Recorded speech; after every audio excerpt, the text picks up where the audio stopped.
চোখ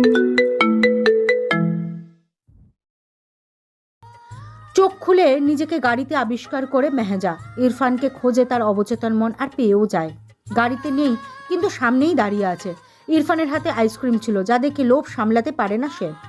গাড়ি থেকে নেমে সোজা ইরফানের সামনে গিয়ে দৌড়ায়। ইরফান একটু চমকিতও হয় না, বরং মেহেজাকে একটি মিষ্টি হাসি উপহার দিয়ে বলে, উঠে গেছো? নাও ধরো, মাত্রই কিনে আনলাম, তাড়াতাড়ি খাও নয়তো গলে যাবে। মেহেজা ইরফানের হাতে থাকা কোনটি নিজে হাতে নেয়, তারপর ইরফানকে বলে, আপনি খাবেন না? আমি এতক্ষণ খেয়েছি। এতক্ষণ খেয়েছি মানে? আইসক্রিম নিয়েছি 4টা, সব তোমার জন্যই। কিন্তু গরম লাগছিল তাই আমি একটা খাই, এরপর খেতে ভালো লাগছিল তাই 3টেই খেয়ে ফেলেছি। এটাও খেয়ে নিতাম যদি না তুমি চলে আসতে। কি সাংঘাতিক! আপনি আমার 3টে আইসক্রিম খেয়ে আমায় একটা সান্ত্বনা পুরস্কার দিলেন। মিথ্যে বললেন কেন? মাত্র কিনে আনেননি, তার মানে আরো আগেই কিনেছেন। ঠিক ধরেছ, আমি আরো আগেই কিনেছি। না, আমি একটা খাবো না, আরো খাবো। আপনি আমারগুলো কেন খেয়েছেন? আচ্ছা, ফেরার সময় কিনে দিব। আমরা এখন কোথায়? মাঝ রাস্তায়, দেখছো না? এখানে কেন? এমনি। কমিউনিটি সেন্টার চলুন, সবাই খোঁজ করছে হয়তো।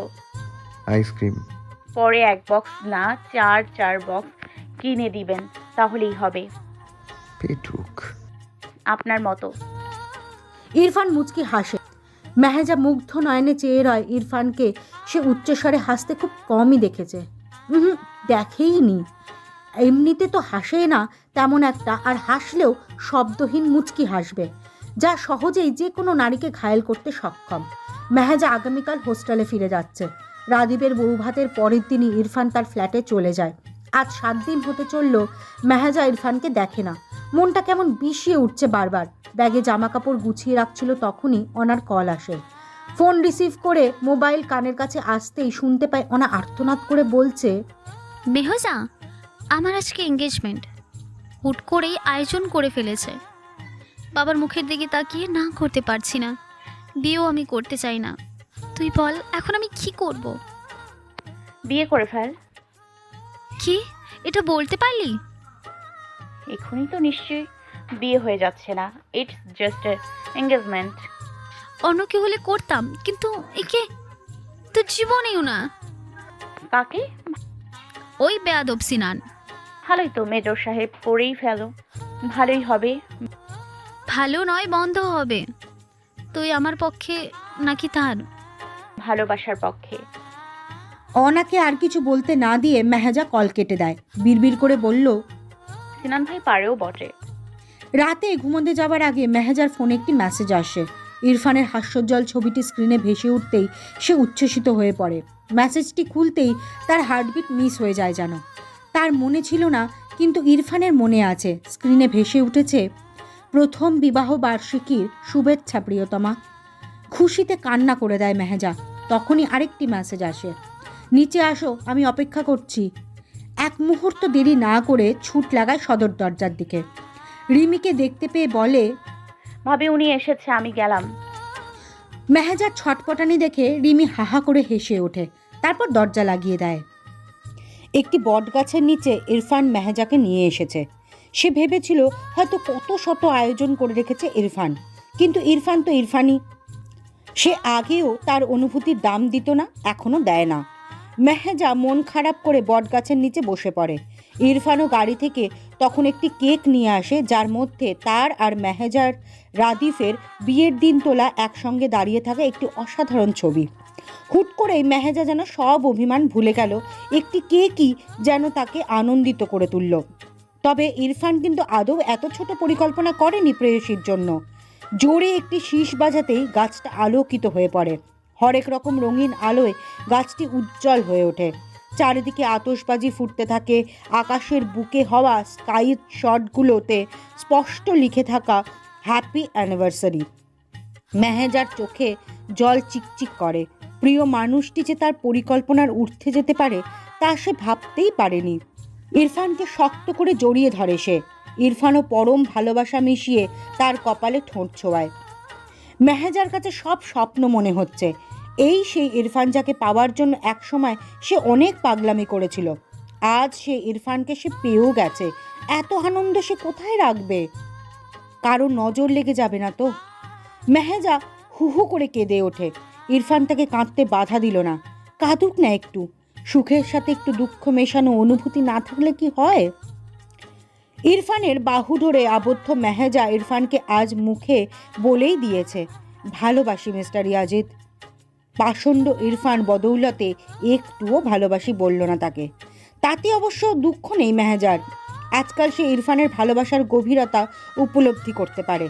ইরফানের বিরুদ্ধে তার অভিযোগটাও সীমাবদ্ধ বলা চলে। ইরফানকে হুট করেই মেহেজা অনুনয়ের সুরে বলে, আমার এসএসসি পরীক্ষার পর অনুষ্ঠানটা করলে কি খুব সমস্যা হবে? একদমই না। আপনি সত্যি বলছেন? তুমি চাইলে অনার্স মাস্টার্স কমপ্লিট করেই না হয় অফিসিয়ালি আমার ঘরে যেও। না না না, এসএসসি হলেই হবে। আমার ধৈর্য সীমা খুব কম। তাই?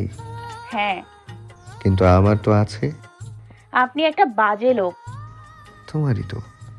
হ্যাঁ, আপনি শুধুই আমার।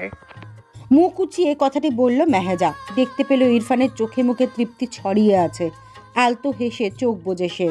সিনান আর অনার আকাত করিয়ে ফেলেছে সবাই। অনার শত বারণ করার পরও তারা কিচ্ছু শোনেনি। বর্তমানে অনার রুমে অনার বিছানায় সিনান বসে আছে। অনা তার থেকে এক হাত দূরত্বে বসে আছে। সিনান নীরবতা ভেঙে বলে, কিছু বলবে না ওনা? কি বলবো? আর কিছু বলার বাকি আছে আমার? আর এখন কিছু বলেও কি কোনো লাভ হবে? হবে আবার হবে না। পেঁচিয়ে কথা বলা মানুষ আমার একদম পছন্দ নয়। তোমার তো আমিটাকেই পছন্দ না ওনা। জানি যখন বিয়ে করলেন কেন? ভালো লাগে তাই। যা দরকার ছিল তা তো পেয়ে গিয়েছিলেন। কোন ভয়ে এখন আমাকে বিয়ে করেছেন? ও পুলিশে দেব তাই? হুম, কোনো পুলিশেই আমাকে কিছু করতে পারবে না, কারণ আমি কোনো অন্যায় করিনি। অনা এবার রেগে গিয়ে সিনানের কলার চেপে ধরে বলে, সেই রাতে আপনি যা করছেন তা অন্যায় ছিল না? ঘৃণিত অন্যায় ছিল সেটা, চরম পাপ ছিল সেটা। সেই রাতে কিছুই হয়নি ওনা। সিনানের আলতো হেসে বলা কথাটি অনার হৃদয়ে শীতলতা এনে দিল যেন। সিনানের কথা তার বিশ্বাস হচ্ছে কেন তা সে নিজেও জানে না। তবু নিজের দাম্ভিকতা বজায় রেখে বলে, আপনি মিথ্যে বলেছেন। একদম নয়।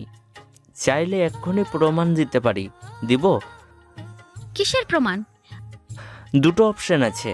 একটা হচ্ছে ছোটোখাটো একটি রেকর্ডার, আর দ্বিতীয় পদ্ধতিটি শারীরিক। আপনি নোংরা লোক। নোংরা হয় বা যাই হয়ে থাকি না কেন, সত্য একটাই, তুমি কুমারী আছো। এই কথাটি বলেই সিনান তার রুম থেকে প্রস্থান করে। অনা শুধু চেয়ে থাকে অবাক চোখে। তার মন মস্তিষ্ক দুটোই বলছে সিনানকে ভরসা করতে। যদি কিছু হয়েও থাকে তাহলে তো সে নিজেও বুঝতে পারতো একটু হলেও। সিনানের গমনের পরই অনার মা এসে তাকে বলল, সিনান এভাবে রেগে বের হয়ে গেল কেন রে অনা? কিছু কি হয়েছে? না। সত্যি বলছিস তো? হ্যাঁ। সিনান কি তোকে কিছু বলেছে আজকে রাতে মিশনের উদ্দেশ্যে? তাকে মিশনে যেতে হবে। মিশন? তাও আবার মিশরে? হ্যাঁ, তো তোকে কিছু বলেনি? না, বলেনি আমাকে। 2 বছরের জন্য যাচ্ছে শুনলাম। তাই নাকি? ভালোই তো। আরে ভালো না ছাই, শুনেছি এ সকল কাজে বিপদ থাকে অনেক। কত মানুষ মরেছে, আমার তো এখন ভয় করছে রে। তুমি এখন যাও, আমি একটু ঘুমোতে চাই। এই অবেলায় ঘুমাবি কেন? শরীর খারাপ? না মন। অনার মা আসিয়া বেগম বের হয়ে এলেন রুম থেকে। অনার হুট করেই সিনানের জন্য মায়া জন্মালো। কে জানতো এই মায়া গভীর ভালোবাসার প্রকাশ ঘটাবে একদিন। আমাদের বিয়ের 3 বছর পর হুট করেই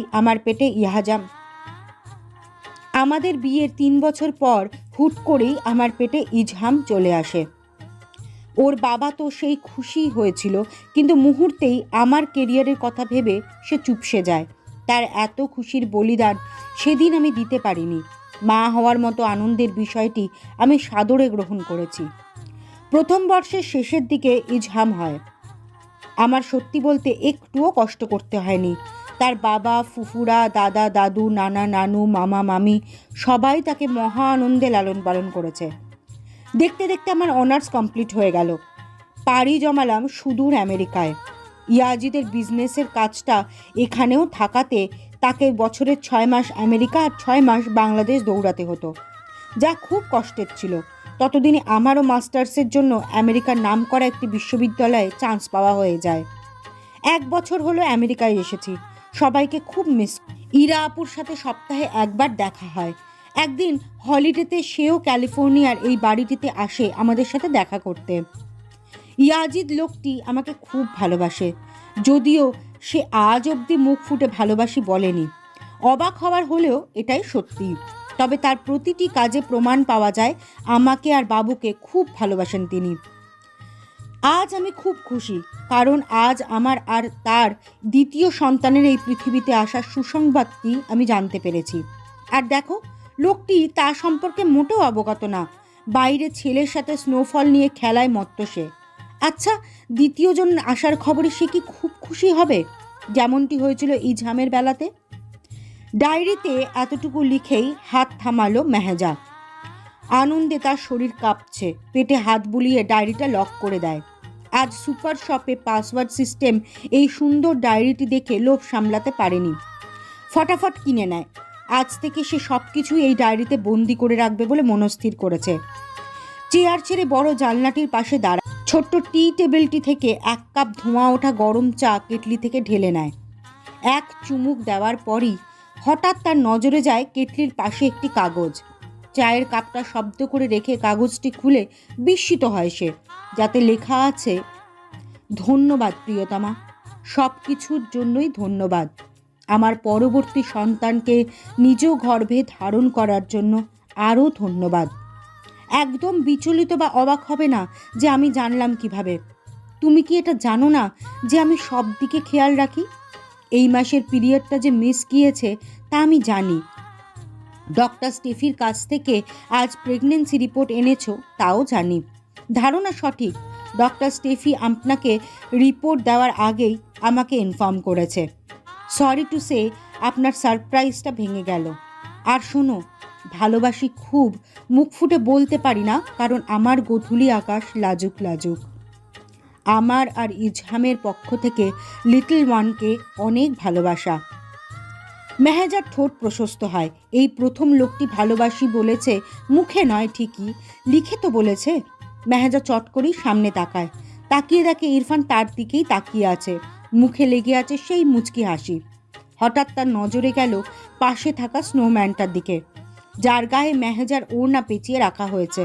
কপট রাগ দেখিয়ে কিছু বলবে, তার আগেই ইজহাম চেঁচিয়ে বলে, মাম্মা। এই একটি ডাক আর প্রিয়তমর মুচকি হাসি দুটোই তার রাগ বিলীন করে দেয় নিমিষেই। মেহেজা আকাশের দিকে তাকায়। সব কিছুর জন্যই মহান আল্লাহর কাছে শুকরিয়া আদায় করে সে।